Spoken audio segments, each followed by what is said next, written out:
So Isaiah. We'll be in the passage of Isaiah 52 this morning. Isaiah 52, 53. Not sure we're going to get through all of it. But as I was thinking about this business of change, I thought this had to have created, while not at the particular time that this prophecy was being delivered, this had to have created great stress in that society. If they would have understood what this meant, they probably would have created stress right then too. But rather, when Christ died, it had to have created great stress of change. And when you think about it, this sacrificial system had been going on for thousands of years, not 100, thousands of years. And it went on, and every day and every week and every holiday and once a year, and they had it down. They had it down. And the stress and the turmoil that it had to have caused in their society, not just in their religion, not just in their theology, but in their society, had to have ripped their society apart as Christians suddenly started to create a totally different culture. I mean, we're in the book of Acts, and we're watching the Holy Spirit work. Well, that's just a totally different culture than what the Jews. When all those Christians came together and they shared everything in common, Jews weren't doing that. They were tithing to the penny, counting every nickel. Very different, very different. So here is probably, I termed it the Gospel of Isaiah because this is the gospel. And if you had a chance to read my email, and it's on your table here, I say this passage is one of the richest in doctrinal truth in the entire Old Testament. But before we can understand and draw any conclusions from the passage, we need to read and make observations about this suffering servant that's described. So we're going to go through each of these. We'll break it up into some verses here and just make observations as we go through. But first of all, here's the problem. There is a problem that God needed to solve, and only God could solve the problem. And this is theology, such as it is. It is absolutely theology, because it is the bedrock understanding of our gospel. And so here's the problem. It starts with God is the creator and he makes the rules. It has to start there. It has to start with a supreme being who creates and makes rules. And now we have to ask ourselves, okay, if that's truth, if that's reality, what are his rules then? Can we resist the creator? Well, he holds life in his hands, so he could snuff us out at any moment. Can we resist the creator? Well, he makes the rules, and it's based upon him, the God, the creator. So here's who he is. He's perfect, holy, righteous, whatever you want to call it. There is no blemish. There is no sin. He is absolutely pure white. There is nothing wrong with God. He's perfect. But here's the rule. God's standard is perfection. It's his standard. Because he is perfect, and I say so perfect, because he is perfect, there's no so perfect. He is absolutely perfect, then he can't abide by anybody in his presence that is not perfect. He can't have unrighteousness in his presence. Now, again we say, we didn't make the rules. This is him. This is what he says. He says, I can't stand that. I can't have that in my presence. And you cannot be in the presence of God unless you also are perfect. The rules, again, didn't make them, didn't write them. He made them. He's perfect. Well, here's the problem. Man's not perfect. Now what? Now what? And of course, we did it in Adam. We made ourselves imperfect. We made ourselves unable to stand before God in our present sinful condition. So now what? And this is what Isaiah now addresses. Here's the solution. And when you look at this solution, you say I couldn't imagine another scenario of solving this problem. And certainly when you look at this, you say, well, I can't make myself perfect. I can't get myself to no imperfection. And if I can't do that, then I'm hopeless. Then I'm lost. I mean, if those are the rules, then I'm absolutely lost. I have no hope. Well, he gives us hope. That's what Isaiah brings here in this passage. If God's going to express his character of love, how can he do that and not violate his holiness? There's the dilemma. How's he going to do that? How's he going to do that? And prior to Isaiah, in some of the prophecies, you get little snippets. You get little glimpses of him, of knowing that he's got a plan all the way back in Genesis 3. You know, when the curse is given, you know, he'll bruise you on the heel and you'll smack him on the head, he says to the serpent. You know, little snippets of there's a plan, there's redemption coming, and a little more revelation, and now here he talks about this servant. And this is a lot of revelation of what this servant is going to do. So let's take a look at our first passage, 52:13 through 15. And what we're going to do is we're just going to make observations. You know what an observation is? Okay? It's not a conclusion. It's just an observation. You read the passage and you say, well, it looks like the servant is going to do something, be something, I don't know, something's going to happen. Those are the observations we want to make here. Behold, my servant shall act wisely. He shall be high and lifted up and shall be exalted. As many were astonished at you, his appearance was so marred beyond human semblance, and his form beyond that of the children of mankind. So shall he sprinkle many nations. Kings shall shut their mouths because of him, for that which has not been told them they see, and that which they have not heard they understand.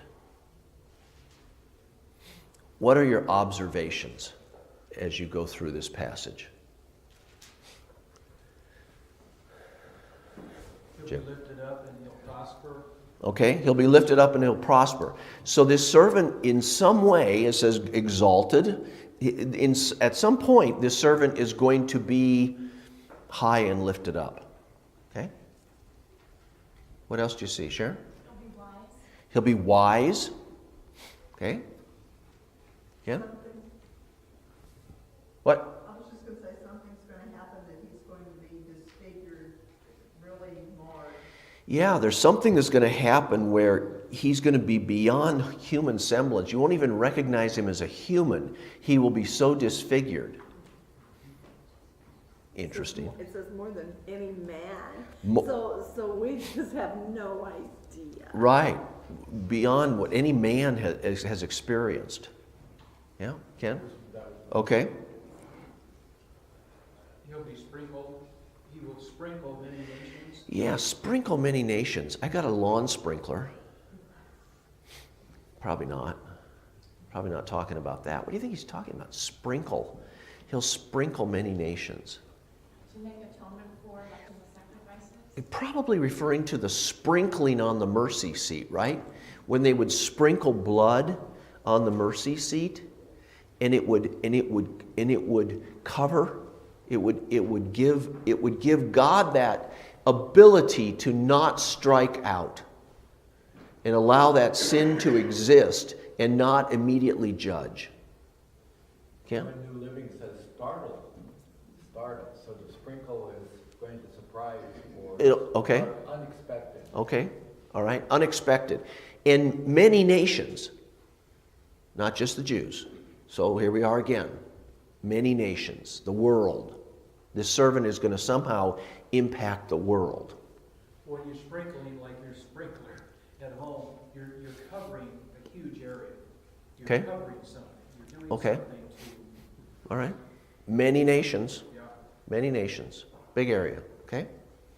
What else? Says he's my servant, which means he's Jehovah. Okay. Yeah. Man, so Referred to as my servant. So referring to, of course, God. Capital Lord. Okay. What else? What do you see in 15? So kings will be shutting their mouths on how Okay, we're back to this. Kings will be shutting their mouths, so we're back to this exalted position of this servant. At some point, the kings will shut their mouths. Okay?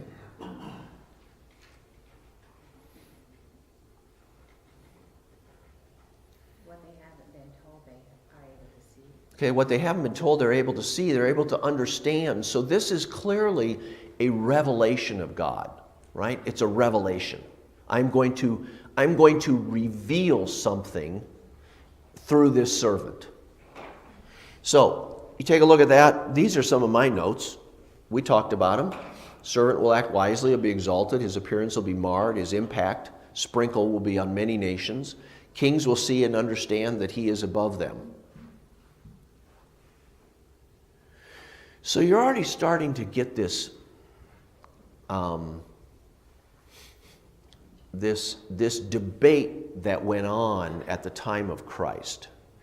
And if you looked at this, you said, okay, you're going to have this servant that's exalted, and he's going to be so brutalized and so marred that you won't even recognize him as a human. Well, how do those two fit together? I mean, if you're high and exalted, you've usually had your plastic surgeon do some work, and things are looking good. And so you're usually not ugly that people would turn away from you. But this is this problem that we're seeing in Isaiah's prophecy, putting ourselves into those people's position when they're reading this for the first time or hearing it. Somehow or other it doesn't fit my idea of Jesus. Right? Yeah. Yeah. So let's go on to 53, 1 through 3. Who has believed what he has heard from us, and to whom has the arm of the Lord been revealed? For he grew up before him like a young plant, and like a root out of dry ground. He had no form or majesty that we should look at him, and no beauty that we should desire him.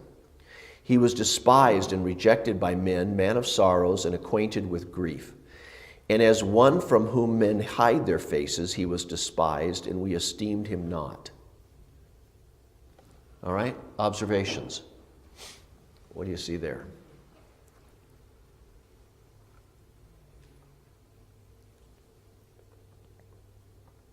Well, he's definitely not a man people would look at and say, wow, he's a handsome guy. He has all this charisma, and he's like Yeah. someone you would look at and say, wow, he's not. That you would naturally follow because of appearance. Now, some say, was he just kind of homely as a human being? Or was this really referring to when he was suffering? That you would turn away from him because it was so repulsive. I mean, and you know how that is. Sometimes, I mean, when there's a lot of disfigurement, it's kind of like, oh, I'll look another direction. So it could have been also at the time of suffering. Men hated him, men hated him. Yeah, men despised him. Despised him.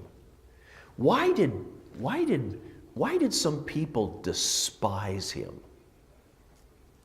Because of where he was born. Some was where he was born. They had kind of their caste system. Nazareth was not at the top. Or Bethlehem. What? When men are living in sin, and then you see someone who is not living that way, he's perfect, there tends to be jealousy, it could be anything, just Yeah. makes them feel worse about themselves. Sure. When you see someone who... Sure. Yeah. He attracted crowds that the chief priests did not. He had 5,000 people sitting in front of him, and he made them extremely happy when he fed them. And so there was he was attracting and holding a crowd that the religious leaders could not hold. They could only do it by coercion, by regulations, by fear, by guilt, all of those things. That's the only way they could hold their people. He was attracting this crowd. They didn't want to lose their power. Yeah. They wanted to be in charge, and they could see that their power was slipping away. Yeah. They didn't like that. They didn't want to lose their power.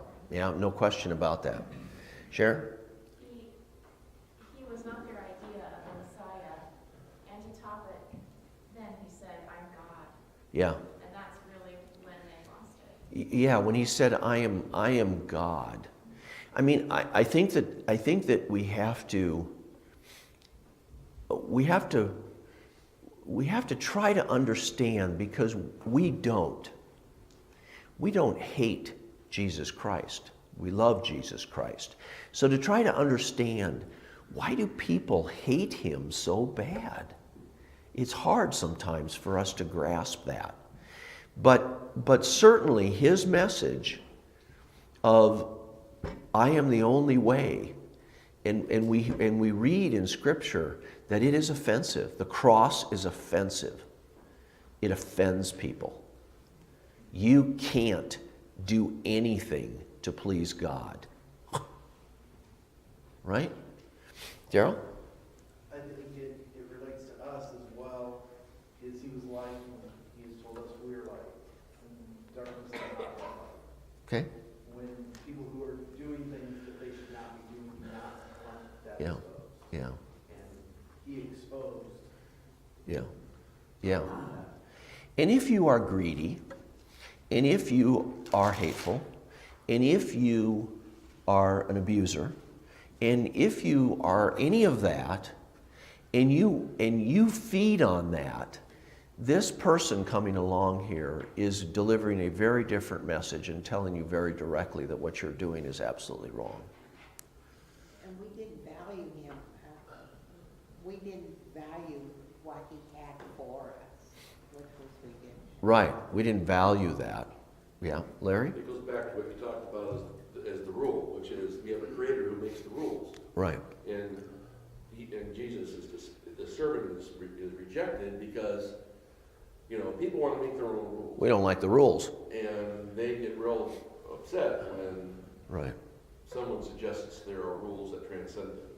Yeah, it strikes at pride, doesn't it? I mean, it really strikes at I want to make the rules, not God, and get very upset with that. Ken? I think Larry has a really good point. When I looked at this, I thought of the Jewish leaders, but today we look at the people who are rejecting Christianity. Right. And it sounds just like You see it in today's society. You see despising. You see hate against Christianity. And I don't know about you, but I'm kind of surprised when I see that. I kind of say, why so intense? I mean, what don't you like about people that say that God loves you? I mean, what is that would cause you to hate? And I always hate it when people come up to me and say, "Are you sure Jesus is the only way? That can't be true. The only way, Yeah. I mean." Right. That's a big issue. That the only way, Jim. I think the Pharisees are a great deal to do with this, and the leadership they've had for thousands of years, getting worse and worse, not better and better. Yeah. And they're so green with envy and jealousy. Yeah. Not only the crowds, yes, Yeah. obviously, but they're going, whoa, Yeah. we don't have that. We never had that.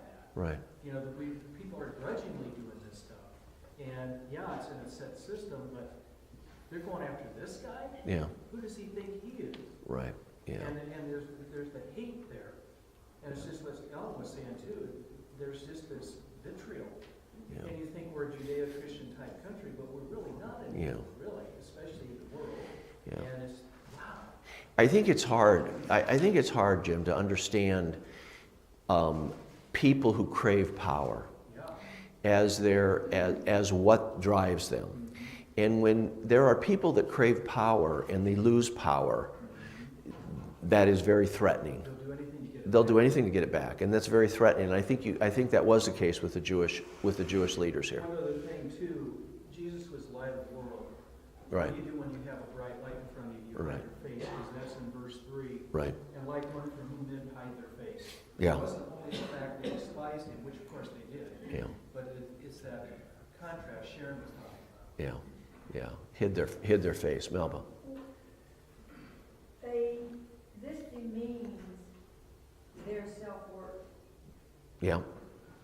And so when you think of that carnally and spiritually, it's so very different. And when people who feel threatened, which we talked about, Right. will rise up Right. and defend. And a lot of times it's their own position and it's their worth. If they don't, then who are they? Right.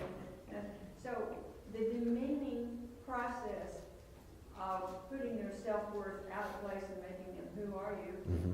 is something intolerable. Yeah. It really struck at the heart of who they were. Now, there is a short answer to this question, and it's very simple. Because Satan hates Christ. Right? I mean, this was the world that was despising Christ, and the world is being controlled and under the influence of Satan. And so the world hated Christ because Satan hates Christ. And so much of it to us appears irrational. The depths of rejection, the rejection of God's design and creation, Yeah. is almost getting to the ridiculous, irrational Right. level, and it's difficult for us to understand that people Right. are willing to mutilate themselves and debase themselves and Right. and literally kill themselves. And it's just for no other reason than their right to demand their prerogative over their own life. And it looks irrational unless you look at Satan. Because when you look at Satan, it's not irrational. Because his end is destruction.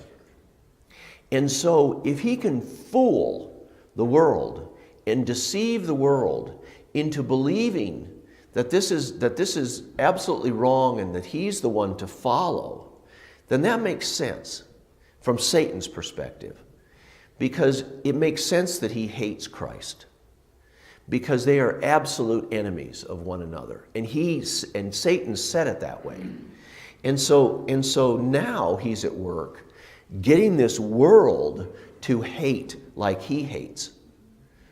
But of course, the world is being deceived. The world is being duped into this hatred and deceived into hatred. He has an end, but the world has an out. The world has a way to escape the judgment. He does not. It's profoundly sad when you think about it. I think this gives us so much of a better understanding of the Jewish leaders, that they saw him as disfigured. They saw him as hardly human. Right. They saw Christ all these different ways. I never understood that, but that way we can understand why they're willing to crucify him. Yeah. They had built him to be this monster. That's what they saw. If I remember right, the Bible says Lucifer, which is who Satan became. But Lucifer originally was one of the most beautiful ever created and top angel there ever was. So now you've got the most beautiful created thing, Right. whereas he's versus Christ, who's not created, he was God. And what a dichotomy there. Yeah. Whoa. Yeah. So what other observations do you see in these first 3 verses here? It says we esteem him not, so we don't value. Here's God's greatest gift. Right. Jesus Christ suffering the cruelest death man could dream up to pay for our salvation, but we don't value We it. don't value it. We did not value it. And in verse 1 of 53, who has believed what he has heard from us, and to whom has the arm of the Lord been revealed? I think it means there's many that are not going to believe. Many that are not going to believe. What else do you see in here? Grew up before him like a young plant, like a root out of dry ground. What's he referring to there? Rick? I imagine his humble beginnings. He didn't come into the world like a king. Okay. So Okay, like a young plant, this little fiddlehead poking up through the dry ground. What's the dry ground? All of us. To survive. The world, the nation of Israel at that time. hard ground, forcing this plant up through this hard ground. It wasn't fertile soil, hadn't been cultivated. It was like, oh, welcome, King. This hard ground, this little plant coming up through. Out of Bethlehem, nowhere Bethlehem, and Yeah. Nazareth to boot, I mean, it's like, where's that? Yep. Bethlehem. We know he had no form or majesty that we should look at him, no beauty that we should desire him. A man of sorrows and acquainted with grief. Now in verse 4, he repeats this. Surely he has borne our griefs and carried our sorrows, but a man of sorrows and acquainted with grief. So you get a picture of a servant who is beaten down, who is not welcomed, who is not believed, who is not valued, pretty much coming into the world in spite of the world, not because the world has invited him in. One who is going to be exalted, one who will act wisely. So you get this contrast between this great servant and this beaten down servant. And that's what he continues here. We're going to stop there this morning, and we'll pick it up next Sunday in very different environment, hopefully. Yes? The first couple verses there, that was when he paid the penalty for our sins on the cross, isn't that what? The first few verses, what are you talking about there? Verse 4? Yes. Yeah, that's right. All right, thank you, and let's close in prayer. Father, thank you.